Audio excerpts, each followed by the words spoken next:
ክርስቶስ ተንሥአ እሙታን እመቤታችን ቅድስት ድንግል ማርያም ቤዛ ልትባል አይገባትም።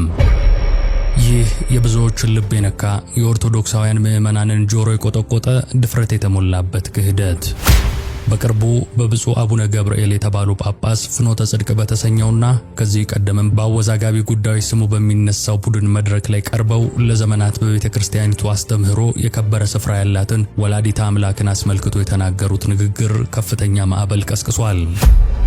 በወቅቱ በአዳራሹ የነበሩ የተወሰኑ ሰዎች በጭብጨባ ድጋፋቸውን ቢያሳዩም ንግግሩ ይፋ ከሆነበት ቅጽበት አንስቶ ግን በማህበራዊ ሚዲያና በምዕመናን ዘንድ ከፍተኛ ቁጣን ፈጥሯል።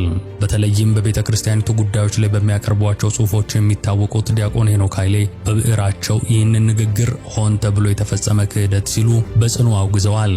ዲያቆን ሄኖክ በዚህም አላበቁም። ከቅዱስ ሲኖዶስ ጠንካራ የሆነ የቀኖና ውሳኔ እንጂ ከጳጳሱ ይቅርታ እንደማይጠበቅ በጽሑፋቸው አስረግጠው አስቀምጠዋል።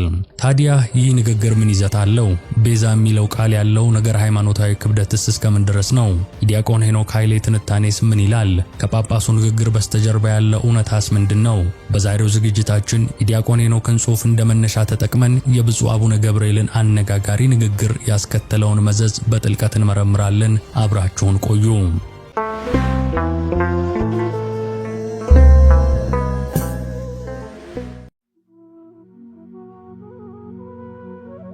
ከዚሁ ጋር በተያያዘ ቅዱስ ሲኖዶስ ዛሬ ሚያዝያ 15 2017 ዓመተ ምህረት ብፁዕ አቡነ ገብርኤል ቅድስት ድንግል ማርያምን በማስመልከት ባስተላለፉት ትምህርት ዙሪያ ተወያይቷል። ሲኖዶስ ዛሬ ማለዳ ባደረገው መደበኛ ስብሰባ ብፁዕ አቡነ ገብርኤል ባሳለፍነው አርብ በስቅለት ዕለት በፍኖተ ጽድቅ ቴሌቪዥን በቅድስት ድንግል ማርያም ዙሪያ ያስተላለፉትን ትምህርት በተመለከተ ውይይት አድርጓል። በብፁዕነታቸው የተላለፈውን ትምህርት ዝርዝር ሁኔታ በመመርመርም ውሳኔ ለማስተላለፍ ይቻል ዘንድ የቋሚ ሲኖዶስ አባላት በምልአት በተገኙበት ለአርብ ሚያዝያ 22 ቀን 2017 ዓ.ም ቀጠሮ ይዟል። ነገራችንን ዲያቆን ሄኖክ ኃይሌ በሚያዝያ 15 2017 ዓ.ም በማህበራዊ መገናኛ ገጻቸው ላይ ባሰፈሩት ጽሑፍ እንጀምር። ዲያቆኑ እንዲህ በማለት ይጀምራሉ። ሰዎች ማን እንደሆኑ ሲያሳዩ በመጀመሪያው ቀን እመናቸው ትላለች ማያ አንጀሎ። ይህንን ጽሑፍ ከትናንት በስቲያ ጽፌው ስሜታዊ ሆኜ እንዳይሆን በሚል ትንሽ ቆይቼ ልመልከተው ብዬ አሳደርኩት። በቆይታ ሐሳቤ ሊቀየር ስላልቻለ እንደወረደ ለጥፌዋለሁ። የምናገረው ነገርም እሳቸው ስለ ድንግል ማርያም ከተናገሩት አይከፋም። ነገር ሃይማኖታዊ መልስ ከበቂ በላይ በአደባባይ ተሰጥቶበታል። ጉዳዩ ላይ ግን የምለውን ልበል። ፍኖተ ጽድቅ የሚባል ባጭ ቤተ ክርስቲያን ላይ ከወጣ ጀምሮ አንዴ ዘፈን በሚመስል መዝሙሩ፣ አንዴ ምንፍቅናን በሚያጋሳ ስብከቱ ምዕመናንን ሲያወዛግብ ሰንበትበት ብሎ ነበር። ጌታ በወንጌሉ በድን ባለበት በዚያ አሞራዎች ይሰበሰባሉ እንዳለው የፍኖተ ድቅድቅ ባለቤት ሙዳ ሥጋ ይጣላል ብለው ተስፋ ያደረጉ ሰዎች ዙሪያውን ስለከበቡት ላለፉት ጥቂት ዓመታት ቤተክርስቲያን ከነንፍጡ ካልወደደችው ብለው ሲሟገቱ ከርመዋል። በመሰረቱ ሁኔታው ሰውየው ድሃ ቢሆን ኖሮ ገና ድሮ ተወግዞ ነበር እንድል ያደርገኛል። ቅዱስ ሲኖዶስ ይህንን ማህበር ለማጥራት ጊዜው አሁን ነው። ከኛ ወገን ነህን ወይስ የሚል ኢያሱዋዊ ጥያቄ ለመጠየቅ ጊዜው አሁን ነው። ሰሞኑን ደግሞ በፖለቲካ ቤዛነት የተሾሙ የሆኑ አንድ ጳጳስ ድንግል ማርያም ቤዛ አትባልም ብለው በፍኖተ ድቅድቅ አዳራሽ ሲያስጨበጭቡ ሰማን። ከንዑሰ ክርስቲያን ያነሰ ዕውቀት ያላቸው እኚህ ጳጳስ ሽልማት እንደሚጠባበቅ አዝማሪ ሰውየውን ያስደስታል ብለው ያሰቡትን ሁሉ ሲዘባርቁ ነበር። ከቅርብ ዘመናት ወዲህ እንደ ፓስተር ለማውራት የሚጋጋጡ አባቶችን ማየት ከጀመርን ሰነበትን።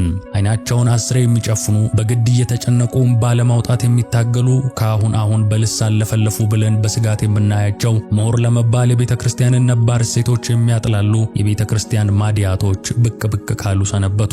የአሁኑ ጳጳስ ትንሽ የሚለዩት ምንም ፈሊጥ የሌለውና ሳይለሳለሱ ስለሚናገሩ ብቻ ነው።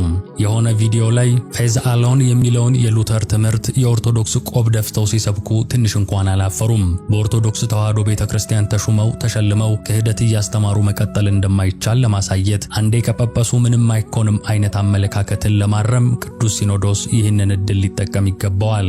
በ3ኛው መቶ ክፍለ ዘመን ጳውሎስ ሳምሳጢ በአንጾኪያ ሲኖዶስ የተወገዘው፣ ንስጥሮስ በ4ኛው ክፍለ ዘመን የተወገዘው ጳጳስ ከሆኑ በኋላ ነው። ቤተ ክርስቲያን መናፍቃንን ለመለየት ጵጵስናቸውን ፈርታ አታውቅም። በወላዲተ አምላክ የነገረ ድህነት ሱታፌ ላይ በጳጳስ ደረጃ ሲቀለድ አይተን ዝም ልንል አንችልም። ከቅዱስ ሲኖዶስ ጠንከር ያለ ውሳኔ እንጂ ማስተባበያ አንጠብቅም። የተነቃነቀ ጥርስ ቀን ይጠብቃል እንጂ መውለቁ አይቀርም። እንደ ተራ ስህተት ይቅርታ እንዲጠይቁም አንጠብቅም።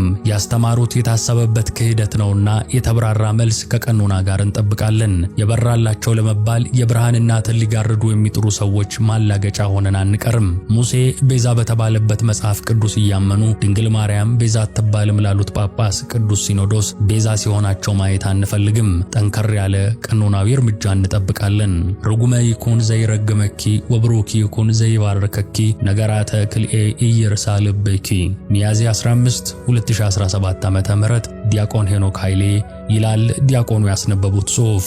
በመግቢያችን ላይ የብፁዕ አቡነ ገብርኤልን አነጋጋሪ ንግግርና የዲያቆን ሄኖክ ኃይሌን ጠንካራ ምላሽ ካነሳን ይህ ጉዳይ እንዲሁ እመቤታችን ቅድስት ድንግል ማርያምን ቤዛ ብለን እንጠራታለን። በአንዳንድ ዝማሬዎቻችን ቤዛዊተ ኩሉ ዓለም፣ ቤዛዊተ ዓለም እያልን እንጠራታለን። የዓለም ሁሉ ቤዛ፣ ዓለም ቤዛ እያልን እንጠራታለን። ግን ይህ አጠራር የእመቤታችን የቅድስት ድንግል ማርያም ቤዛነት ከክርስቶስ ቤዛነት ጋር እኩል ይሆናል የሚል ትምህርት አይደለም። ነገር ግን ቤዛ የሚለው አጠራሩ አንጻራዊ ነው። ያ ማለት ይሄ ቤዛ የሚለው ቃል ከትንሽ ይጀምርና እያደገ ሄዶ ፍጻሜው ግን ክርስቶስ ይሆናል። ያ ማለት የክርስቶስን ቤዛነት በዓለም ላይ በየትም ቢሆን የሚወዳደር ምንም የለም። የመላእክትም ተራዳይነት፣ የመላእክት ምልጃ፣ የቅዱሳን ተራዳይነት፣ የቅዱሳን ምልጃ፣ የእመቤታችን እናትነት፣ የእመቤታችን አማላጅነት፣ እነዚህ ሁሉ የክርስቶስን ቤዛነት የሚተኩ አይደሉም።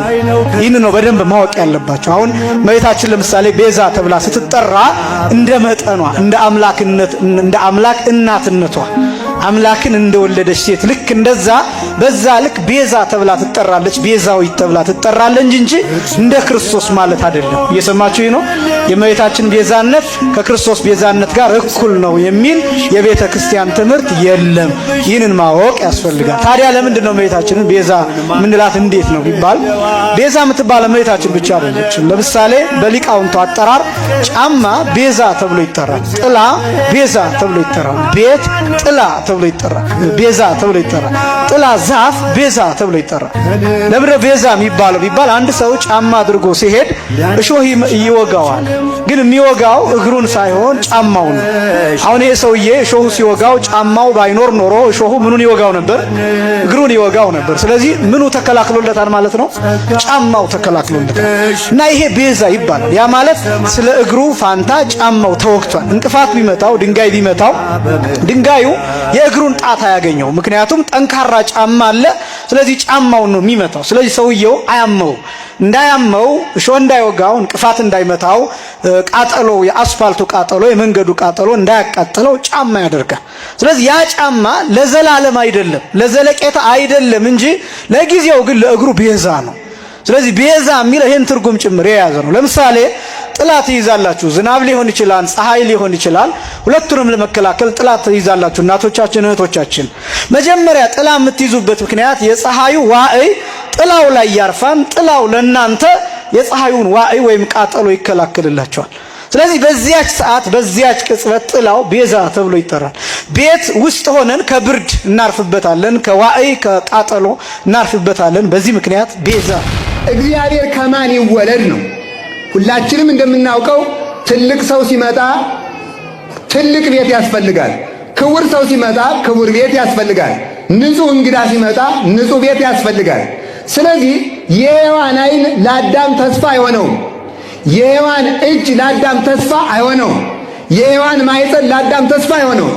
የሔዋን እግር ለአዳም ተስፋ አይሆነው። በለስን ለመብላት ተመላልሳበታለችና እጇን ተስፋ አያደርገውም፣ በለስን ቆርጣ በልታበታለችና አፏን ተስፋ አያደርገውም፣ በለስን በልታበታለችና ሕሊናዋን ተስፋ አያደርገውም፣ ጎስቁሏልና።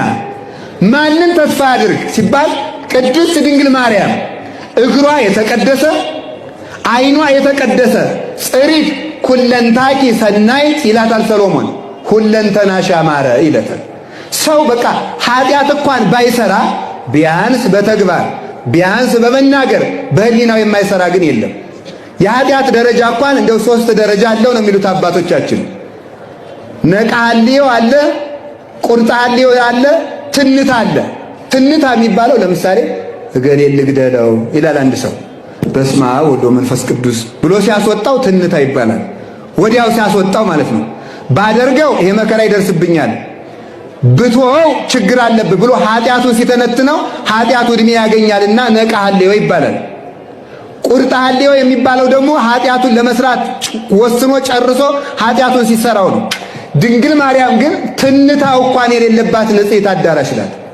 ስለዚህ እግዚአብሔር ተወልዶ ሊያድነን ሲመጣ ለክቡር እንግዳ ክቡር ቤት ያስፈልጋልና እግዚአብሔርን የምናስተናግድበት ቤት አልነበረንም። ታዲያ ከሔዋን ቤት እንዳናስተናግደው ጉስቁልና ነበርና በእናቴ በልጄ በልጅ ልጄ በሷ ንጽሕት አዳራሽ በሆነች በቅድስት ድንግል ማርያም በሷ አስተናግደዋለሁና ከሷ ተወልዶ ያድነኛል ብሎ የሷን ንጽሕና እያየ ተስፋ ያደርግ ነበር አዳም ማለት ነው። ለዚህ ነው ተመልከቱ፣ ሰማይ መንበሬ ወምድርኒ መከደ ገሬ አይኑ ቤተ ተሐንጹ ለማይደሬ። ቤት ሰማይ መንበሬ ነው፣ ምድር የእግሬ መረገጫ ናት። ለእኔ ምን አይነት ቤት ትሰሩልኛላችሁ አለ። ከሔዋን ቤት አናሳድረው፣ ከአዳም ቤት አናሳድረው። ከማን ቤት አሳድሬ እግዚአብሔር ያድነኛል ይላል? ከድንግል ማርያም። ስለዚህ አባ ጊዮርጊስ ይህን ወሰደና ምን አለ? እግዚአብሔር ሰማይ መንበሬ ነው ምድር መረገጫዬ ናት ብሏል። ታዲያ እግዚአብሔርን ከማን ቤት እናሳድረዋለን አለና ወማይደሩ ሰለ እግዚአብሔር አንቲ፣ የእግዚአብሔር ማደሪያው አንቺ ነሽ። ነውን አስተብጽሖሙ ለሐና ወለኢያቄም፣ ሐናና ኢያቄምን ኑና ድንቃቸው። ድንግል ማርያም ስትወለድ የንጹሕ የክርስቶስ አዳራሽ መሰረቷ ተጥሏልና ሐናና ኢያቄምን እናድንቅ። ሐና ኢያቄም በማይፀን በመኝታ አንድ ሲሆኑ የመለኮት አዳራሽ መሰረቷ የተጣለው የዚያን ጊዜ ነው ይላል። ይችን አዳራሽ ከእግዚአብሔርን በእሱ አስተናግጄ ድናለሁ ብሎ ተስፋ ያደርጋት ነበርና ተስፋው መባሏ ለዚህ ነው።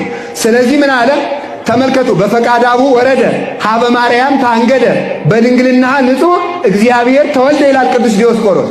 ይህ ማለት ምን ማለት ነው? ሀበ ማርያም ታንገደ ከሳራ ቤት አልተስተናገደም። ለምን? ለዚህ የሚበቃ ቤት ስለሌለ እግዚአብሔርን አስተናግዳ። ተመልከቱ፣ የመጨረሻም ነግራችሁ እስኪ አንድ ጥያቄ ልጠይቃችሁ። እግዚአብሔር ሰው እንዲሆን ሰው ያስፈልጋል አያስፈልግም? እስኪ ንገሩኝ። እግዚአብሔር ሰው የሚሆነው ከጅብ ነው? ከአውሬ ነው? ከበግ ነው? ከርግብ ነው? ከምንድን ነው? ከሰው ነው። ሰው ማለት ደግሞ ሰባቱ ባህሪያት የተስማሙለት ነው። ኃጢአት ከሰራ ከነፈገ ነምር ይባላል። ክፋት ካለው እባብ ይባላል። ቂም የሚይዝ ከሆነ ቀበሮ ይባላል። ብዙ ነገር ሊባል ይችላል። ሰው ማለት ሰባቱ የተስማሙለት ነው። ሰባቱን አስማምታ የተገኘች ድንግል ማርያም ብቻ ናት። ክርስቶስ ተንሥአ እሙታን